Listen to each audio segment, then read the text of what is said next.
naman akla. Narito tayo ngayon upang matunghayan ang napakainit, nagbabaga at talaga namang usap-usapan at maraming pinaka-inaabangan na issue ni Ate Erica. Sa pagpapatuloy ng ating istorya ay isinawalat na nga ni Kalingap Val Santos Matubang ang pangalan ng nirereklamo ni Ate Gina. At ang vlogger nga na nirereklamo ni Ate Gina na sinasabi niya na hindi naman daw nagbibigay ng ni 5 duling at mga pantulong na bigas na vlogger kay Ate Erica nung siya ay vlog ay walang iba kung hindi si Kalingap Rab daw. Kahit dyan sa abogado natin, hindi pwedeng ganyan mga kaibigan. Binablog mo yung isang tao wala kang binibigay. Abay, lapastangan yan.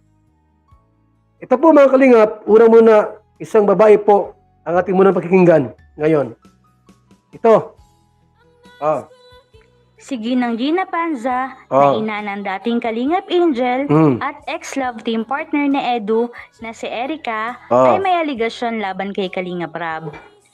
May aligasyon laban kay... Sino itong Kalingap Rab na ito? Sir, alam ba itong Kalingap Rab na binabanggit ni Gina dito? Sir, boss, Sir, binala mo ito dahil Kalingap Rab daw. Isang vlogger daw po na binablog yung anak pero wala daw binibigay kahit 5 duling. Aba, hindi pwede yan. Ito, tuloy po natin. Vlog nila si Erica, ngunit wala umanong inaabot man lang si Kalingap Rab na kahit na 5. Kahit 5 walang binibigay? Hindi pwede po yan. Nay Gina, i-text mo ako sa ating numero at may abogado tayo dyan. Yung reklamo mo, isampa natin. Sa lalong madaling ako ang kakampi mo rito. Hindi pwedeng ganyan. Ano yung pa-birthday po niyan? Mga vlogger na ito, mga pasaway, no? Wala kayong ginawang mabuti. Ito ay nakarating sa kaalaman ni Kuya Val. May nagreklamo. Kaya ito ay nagalit. Siyempre. Kay Kuya Val, ang panig niya ay na kay Ginang Gina. Opo naman kasi alam niyo po, yung mga inaaping tao po. Yung mga taong inaapi, minamaliit, hinahamak, ako po ang kakampi ninyo. Walang iba. Val Santos Matubang po. Ayon pa kay Kuya Val, ay ayaw niyang may naapi at naabuso. Ayaw ko may naapi. Si Kuya Val ay kakampi ng mga inaapi. Opo. Marami na akong naipakukulong. Aling Gina? Talagang nakakagulat nga ang aligasyon na ito dahil sa vlog nito ay sinabi na nga ni Kalingap Val Santos Matubang na nagre-reklamo pa daw ang mama ni Ate Erica kay Kuya Rab. Ito daw ay dahil ilang beses daw vinlog ni Kalingap Rab si Ate Erica nung time na pinalove team pa daw nila si Ate Erica kay Kuya Edu. At isiniwalat nga ngayon ng mama ni Ate Erica na wala daw palang nakukuhang pera doon o bayad si Ate Erica sa lahat ng mga pag-vlog nila sa dalaga. Aling Gina? Maraming salamat sapagkat mayroong isang taong handang tumulong sa problema mo. Hindi ka nagkamali po sa paglapit sa atin. Pupuntahan kita dyan. Ano yung address mo kung taga saan po kayo? I-text mo ako sa ating cellphone number 0929-113-2469. Ano mang oras, kahit ating gabi. Baka naman may asawa ka, magsilo sa akin, ha? Sabihin mo, wag magsilo sa akin. Kahit madaling araw, handa kitang dipahan at sabihin mo lahat. Ito mga vlogger na pasaway. Ang buong kwento at katotohanan sa likod ng aligasyon ay tutukan ngayong araw sa live program ni Kuya Val Santos Matubang. Magandang tanghali mga kalingap. Yan po mga kaibigan, alam nyo, hindi ako kumain ng tanghalian kasi kapapasok ko lang po yung sumbong sa office natin. Ang sabi ng secretary natin, ako'y nasa Naga po ngunyan, nag-chat po. Ha? Sabi ko, tumawag ka, di ko maintindihan yung chat mo. Mayroon na pong nagreklamo sa office natin, yan po sa Daet, sa Magang, Barangay Magang. Gina Surita daw po ang pangalan. Sabi ko, anong reklamo ni Gina Surita? Tungkol saan yan? Ha? Ang sabi po nito, binablog daw po yung anak ni Kalinga Prab. Sabi ko, sino si Kalinga Prab? Taga saan yan? Sabi, taga Daet daw po. Ngayon, anong reklamo niya?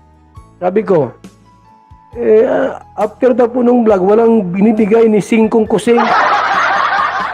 Baka naman ipakumita yung channel ni Kalinga Prab. Mataas na po ang views. Aba, hindi pwede yan. Dapat pukit malamang pangkapi-kapi, pang tinapay po yung magbigay man lang kahit 100 gatos. 200. Wala nga pong binibigay si Kalinga Prab. Ito po yung video po. Ha? Ito, yung video po mga kaibigan. Para malaman natin ang buong katotohanan. Madami nga ang nagulat dito dahil hindi nila inaasahan na ang tinutukoy ni Ate Gina ay walang iba si Kalinga Prab. Kilala nga natin si Kalinga Prab na anak ni Kalinga Val at isang sikat ng vlogger ng buong Kalingap. Talagang medyo seryoso ang usapin na ito dahil nadamay na nga ang pangalan ni Kalinga Prab sa issue na ito. Pagpatuloy ang video ito sa mga Kalingap Angels 27. Ito po ang aking sekretary. Ayan. Si Kalingap Angels 27. Makinig tayo muna sa kanya. nanay ng dating beneficiaries ni Kalinga Prab, ipinahiya si Kalinga Prab. Bakit? At sinabing walang natanggap na pera kahit piso. Oh?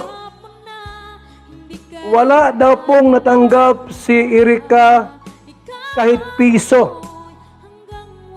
Ay hindi maganda yan, Kalinga Prab.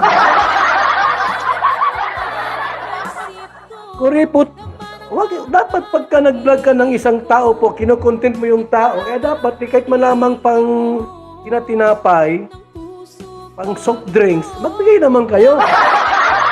Wala daw pong natanggap yung anak kahit piso ni Singkong Duling.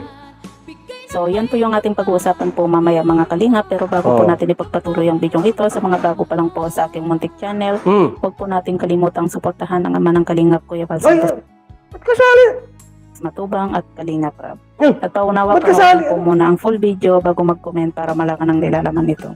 So, dito nga po mga Kalingap, alam naman po natin na matagal na nga pong hindi po beneficiaries ni Kalinga Prab itong si Inga po, At napag-alaman po natin na yung dating tumutulong nga po sa kanila ay nagkagulo-gulo na po sila, Kumbaga nagkakalabasan na po sila ng mga baho nga po.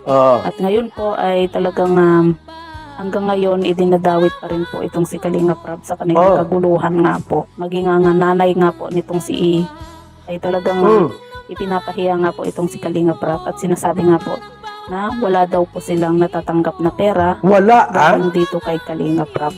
Totoo ba yan? Yan ang tanong ko po, mga kaibigan.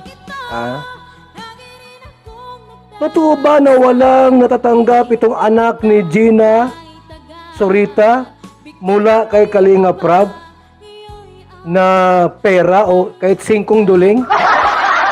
Tuloy natin. Kahit piso. Ito po mga Kalingap, pakinggan po muna natin ang maikling video clip bago po natin ipagpatuloy ang reaction na ito. Okay, tuloy mo lang. Wala po kami nakawa kayo pera dyan kayo. Hanggang dito na lamang muna ang ating napakainit, nagbabaga, pinakainaabangan at usap-usapan na latest issue ni Ate Erika. Maraming salamat sa inyong panonood. Hanggang sa muli. Bye!